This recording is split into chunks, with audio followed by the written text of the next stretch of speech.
क्योंकि हम लोग जीवन में दोनों भाई एक दूसरे के साथ हम लोगों का जो संगत है और संबंध है वो शुरुआत से एक दूसरे के साथ है। और हाँ, मैं एंजॉय नहीं कर पाया कि वहाँ पे बहुत सारे हमारे चाहने वाले प्यार करने वाले लोग थे।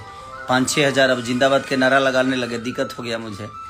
बट उनका प्यार है, उसके लिए मुझे तकलीफ नहीं होती है। फैमिली ये बहुत कर्मठ इंसान है, इससे टकराना ठीक नहीं। तो love you all, thank you. कोशिश करना है कि मेहनत को एकदम मेहनत इतना करिए ना कि जो ठोकर लगने वाला पत्थर भी उस रास्ते को छोड़ दे, जिस तरह दशरथ माझी ने किया। उनके अंदर वो जुनून था कि पहाड़ को भी रास्ता छोड़ के खड़ा होना पड़ा।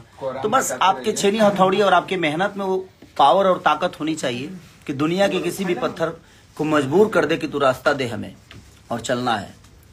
तो वो ठोकर लगने वाले रास्ते भी समझ में आ जाए और ठोकर लगने वाला पत्थर को भी समझ में आ जाए कि नहीं, आप सबका हो और आप सब ऐसे ही खुशहाल रहिए।